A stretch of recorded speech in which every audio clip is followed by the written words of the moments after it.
Hello and welcome back. This is Sherry with Heart and Soulful. If you're just joining me for the very first time, welcome.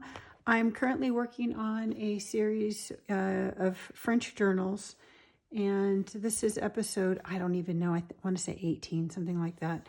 It's going on quite long because I am, in addition to making the books and all the insides that I've kind of gone over, just the basic part, I'm slow stitching some spine covers. So I am moving right along here. I started with this one, and this one I'm now working on the insides, which are in some of the videos. But then I decided to do two smaller versions that I will do kind of different amounts of stuff inside depending on whoever wants these. And I had a comment from somebody, or actually I was messaged by Honey, who wanted the one with the rose. So I wanted to go ahead and try to get this one finished up and see how far along Honey wants this to be finished before I send it off. So I wanted to go ahead and get this spine cover. I've kind of been working on this a little bit, but I thought I better do a video of what I have done to finish this up, and then maybe also record gluing it onto my book cover. I've covered this kind of thing in other videos, but I thought I would just go ahead and turn the camera on while I'm working. What the heck. So I have my spine fabric cover finished. The only thing that I have done since the last video is I was doing some little lavender knots.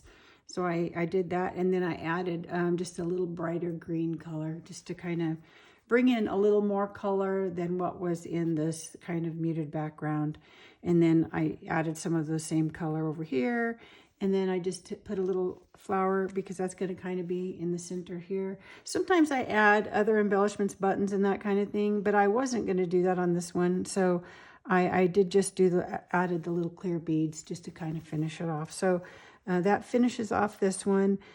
My edge was, kind of just a raw edge like this, and it seemed a little kind of unfinished to me. So I did add some of this vintage trim that I have, and I took it apart. I just kind of cut it here and put half of it on the front and half of it on the back.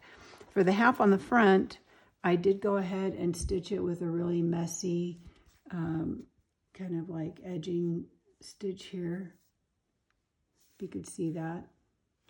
And then on the back side, because I was only really kind of capturing these little bits, I did start to stitch them on for these first couple, and then I just ended up using some Fabri-Tac and gluing those down. It's all going to get glued to the front cover anyway, so I figured that would be fine. So I'm using, the one edge here and one edge here, and I really like how that ended up finishing it off. And then the only other thing that I have gone ahead and done is I went ahead and added some ribbon closure using some eyelets. And to put on the eyelets, if you haven't done that before, there's multiple ways. There are tools you need some kind of tool. You can use a crocodile, and there is also a larger version, which I have, but I used the smaller one. The big bite is the larger one when you have to go further into your project, but because I was just adding it to the edge, I could just use this little simple crocodile. So they are from We Are Memory Keepers. I will put a link actually for both sizes down in the description. I watch for these just to be on sale. Sometimes you can find them on sale. I got this one on sale, I think, at Hobby Lobby. So most places carry them, or you can find them online. So I'll put a link down to Amazon if we can find it there, and just add it in the description. So how this works, if you haven't used one of these, is one little part here punches it, and you have this adjustment so that you can have it go in and it stops itself how far you want to go in. That way you get the same distance on the other side. So really you just then have to measure this way. So you just go in and you can see through the little hole in the top where your mark is, and then you just punch the hole, and then you add a little eyelet, and they come in different sizes. We'll use two different size eyelets. This one says it's an 1/8 of an inch, and this one I think is 3/16. So you just use the corresponding hole for the size eyelet that you're going to use. So I used the larger hole, the 1/8 inch, and punched my holes, added the eyelet, and then this part here, you see there's a little stem, and then this is also adjustable, so you can do different sizes, and you just push this in here and push it down, and what it does is it opens up the other side, if you can see that. So it's held it. So what I did is I just put my ribbon through the hole, then put the eyelet in. So I had some ribbon sticking out on both sides, and punched it, and then that captures that ribbon so it's in there securely, and then I just trimmed off the other side. So that's how I've attached mine. If you don't have this tool, you can do it without this tool. You would just punch a hole the size of your eyelet, but you do need some kind of tool to punch it down. So what you would do is, this one I really like to use on like a steel block or a hard surface, and it kind of makes it out like a little flower. You do that from the back side of it. So you would put that on your the stem part of your eyelet. I'll show you on this. On the back side of it, like that, and then hammer it down and it will open that up. Same, this one actually has a cutting side. So you would actually put that down, hammer that to cut your hole, and then this side for your, on the back side of your eyelet. So different kinds of tools in case you don't want to invest in the crocodile. Once you do these, if you're going to make a lot of journals and you're using eyelets a lot, then it's kind of a worthy investment to go ahead and get that. Okay, so I have my closure on there, and I've left it really long. This way it can be wrapped around and then tied, or, you know, depending on how thick this ends up getting. Okay, so I'm going to find the center here just to lay this flat. So in the earlier videos, I'd made the cover, and if you remember, there's a piece, and it's kind of lost its curve now. But I use recycled paper towel holder for that part that I want to be my floating part of my spine. So when I glue this down, I'm just going to glue down the two sides and not the center. And that gives you that little gap. So let's see if you can see it in here. So it gives you that little gap there. So this is the flat part, and then that paper towel holder is this curved part. So I went ahead and put it on here. And usually what I'll do, I didn't do it on this one because the frayness of this kind of hides it. If you need to, so that you don't see cardboard there, I'm not going to worry about that too much, is cover that ahead of time with another piece of fabric just on the edge. I think I did that in this one.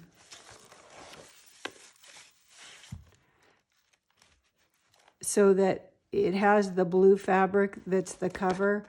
I took a little strip of that blue fabric and did it over the edge because mine wasn't quite going all the way. So if you want that to look finished and part of the cover, make sure you do that. I didn't do it, like I said, on this one because I think it's not going to show.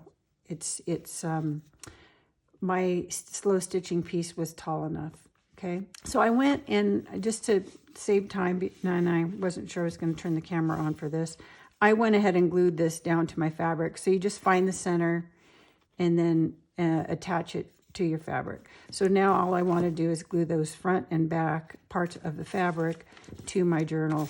And I like having this little soft bit in between, you know, where it folds, like on a book. So I want to make sure that this is all laid flat. And then this is going to fit right in that center there. So I kind of have those gaps because I won't glue that down all the way. So I'm just going to glue on here. Okay, does that make sense? So I'm going to use you can use PVA glue. This is permanent PVA glue.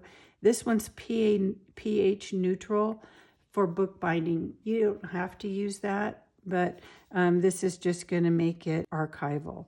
So I'm going to go ahead, and you can maybe draw a line on your book where you need the glue to go.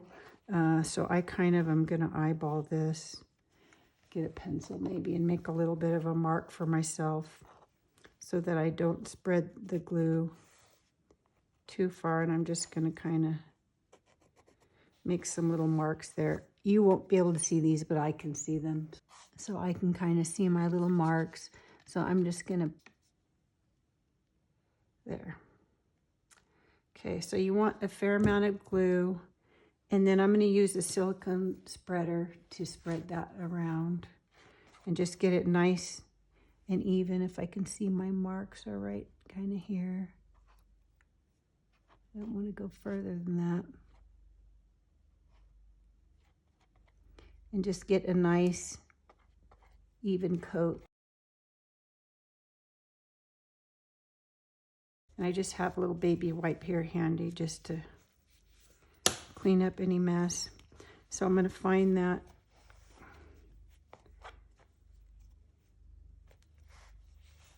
my cardboard, make sure I have it lined up top and bottom, and then just press that down. And I may want to go back afterwards and add, you know, once I see what is stuck down and not stuck down. Just want to make sure I have that centered. Okay. So what you want to do then is put some heavy books on this and let that dry overnight, preferably.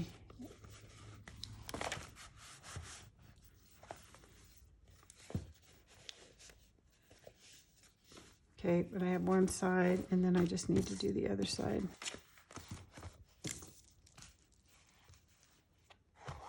Again, I'm going to kind of make a mark.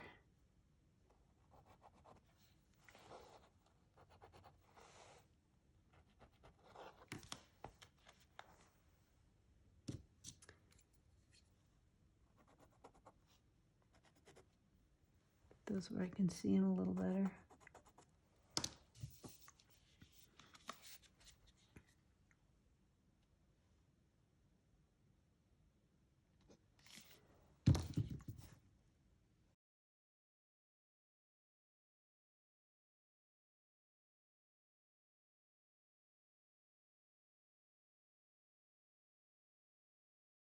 Okay, now I'll put something heavy on those, let that dry overnight, and I'm not going to worry about this probably right now. I know I'm probably going to have to come and just fine detail put some glue on this edge. So I will maybe get my fine liner or something like that. Let's see what I have, or some. Let's see, now I have my, I need to scooch out a little bit. That's kind of on. But see, it doesn't want to stay until I really let it sit for a few minutes. So I'm going to do that. I'm going to put something heavy on that, let this dry so that it doesn't move around. And then I'll come back and add some more glue on the edge of that, just so it's so that I know it's really secure. Okay, so I'm going to set this one aside for now. And I wanted to say something about this one. I did have a comment, and I thought it was actually a really interesting idea. I had this book. This is where this one was going to go. And it was going to look great. And I really like it. I'm not finished with it, but this was my plan. And then somebody had the idea, oh, they loved that so much, that wouldn't it be a nice front cover of a journal, and instead of putting it on the spine. So I don't disagree, because then you see the whole thing, and that is kind of pretty. So that means I need to, if I'm going to do that, I need to do a new spine for this one, which I can do. So I may not do a pictorial one. Who knows what I'll end up doing now. But I thought, well, let me see if I have any books that I have a spine intact, or at least salvageable. This one might need a little reinforcing. But I liked the title of it, Encyclopedia of Etiquette. So I thought that was kind of a fun book to put that one on. And I liked the color of it with that old kind of book. So I'm thinking I might do that. I thought that was not a bad idea. So I'm kind of thinking about it. So I will continue working on her and just see to decide if it might end up on the cover of this, and then I do a different spine on the other one. So that's where I left off. So something to think about. I will, like I said, need to reinforce this book if that's what I decide to do. But I think that might look kind of interesting. So let me know what you think. Tell me what you think about putting this on the front cover instead of the spine. And then maybe I'll do a poll. I think I can figure out how to do that on YouTube and see what you all think about that. So have a great rest of your day. Now go make something. Bye.